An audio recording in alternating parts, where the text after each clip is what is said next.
What's been up? WTFWOTW. With Rudii Ru. So, Shannan, Yeah.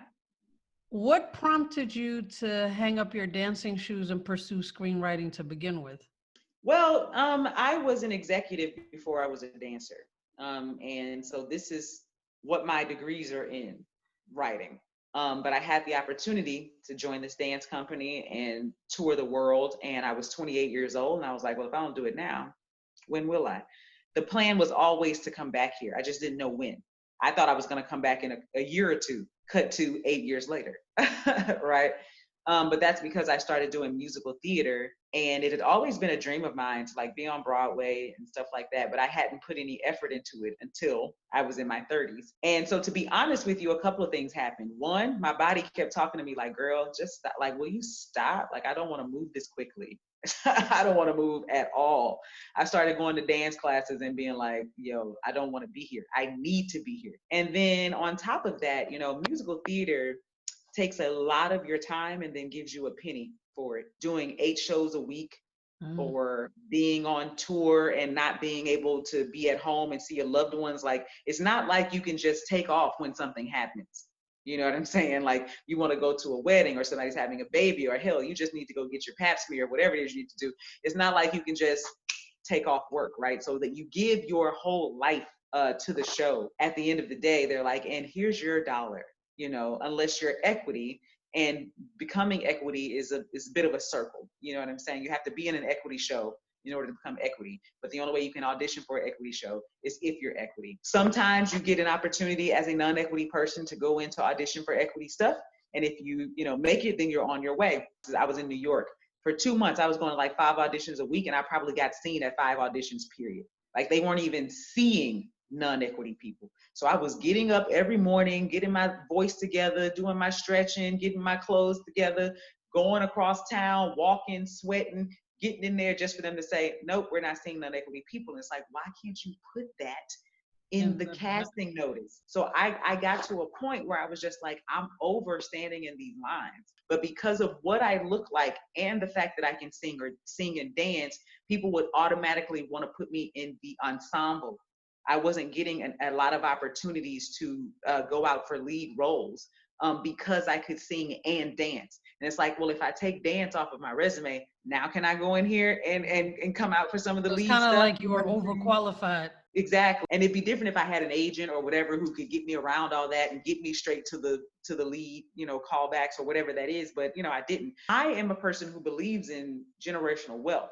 And I believe I have enough information as a Black person to understand how to start generating that right now.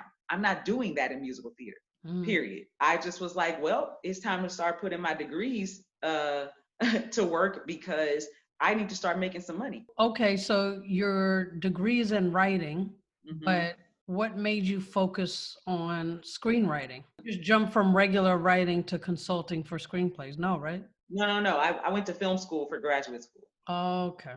So growing up, I wanted to be an author because that's all I knew about. By the time I was graduating from college, I understood that screenwriters existed.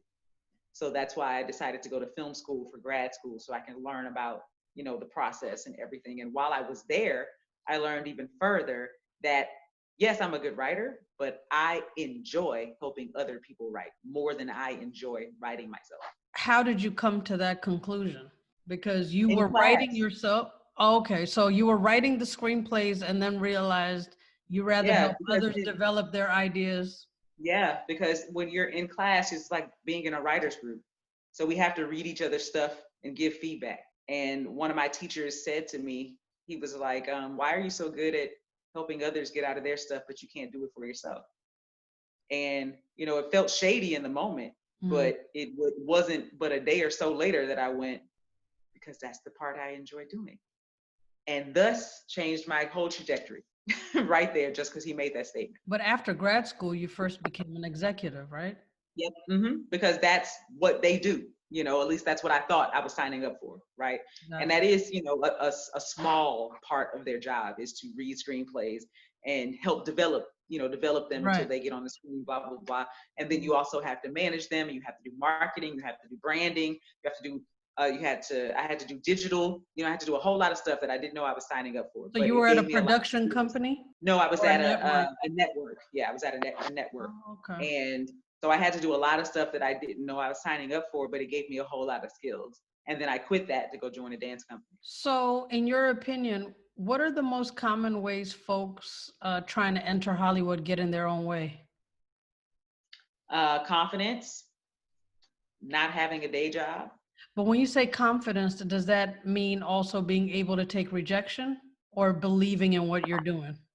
Just believing in the fact that you can do it. You know what I'm saying? I think people usually don't have a problem like, I have an idea, let me start writing it down. But it is, Hollywood is a big mountain to climb. And so who I'm talking about right now are adults. So I don't mean people who are like in high school or college. They're still in a risk-taking place of their life, right? But I think we get to a certain age and we think, is this possible? Can I do it? Can I change my career? Can I really make it in this thing? And so I think the confidence of knowing that it's possible is a big deal. I think a lot of people may be confident in their work, but they're not confident in the possibility of actually becoming whatever it is that they say that they want to become. And then I think not quitting your day job, or at least having something that can pay your bills, because like I said before, writing is a contractual kind of thing, or selling your screenplay is just selling it one time. That's not enough money to keep you alive for the rest of your life. There's no royalties for that, right? Not for like your everyday stuff, depending upon your contract and what you got going on, maybe. But still, it's not the kind of royalties that you're thinking like every I'm time set. a song would get played. Like, yeah, it's not like that. You know what I'm saying? So until you become Shonda Rhimes, you need other sources of income. You need other streams of income, and that may not be a day job. It may be a side hustle or whatever it is. But being able to save money and then keep something steady coming in while you're going after this thing. So consulted for many writers, right? Are there any projects that we would know that they've written? Yes. So there's a show called Monogamy. It comes on UMC network. Okay. And those are my clients. Let's see. I don't know if there's anything else that's out right now. A lot of my clients are newer. So they're in the middle of, developing their things and blah, blah, blah. So hopefully. But they've sold projects to. Yeah, they've sold projects, or they've gotten managers, or they're in development on stuff to hopefully sell it, kind of thing. Oh, no. So hopefully in the next, year or so, they'll have some stuff that I can start to announce. But yeah, I have a lot of people who are doing really well in competitions, which always gives them, different eyes on their screenplay. So I know a lot of them are gonna, they're on their way up, just waiting. Some of them are, finally being offered staff positions or writing assistant positions that can help them to get the staff positions. So. Okay, cool. Well, so before we bounce, I want to recommend that all you folks that write, love movies, and want to write for TV and film, hit Shannan up on her website, awriterforyourwriter.com. Also, follow her on Instagram @theprofessionalpen, because she drops free game and interviews with other industry professionals. Yeah, free. Yeah, you should charge. Plus, she's funny as fuck to me, but that's my reason. But your reason could be to work on the subject and the predicate and then building the character and all that other stuff you need to learn. Any last words, Shannan?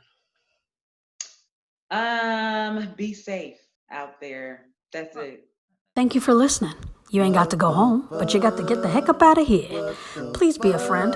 Tell a friend. Subscribe. Do something with your laugh. Catch you next week on WTFWOTW with Rudii Ru.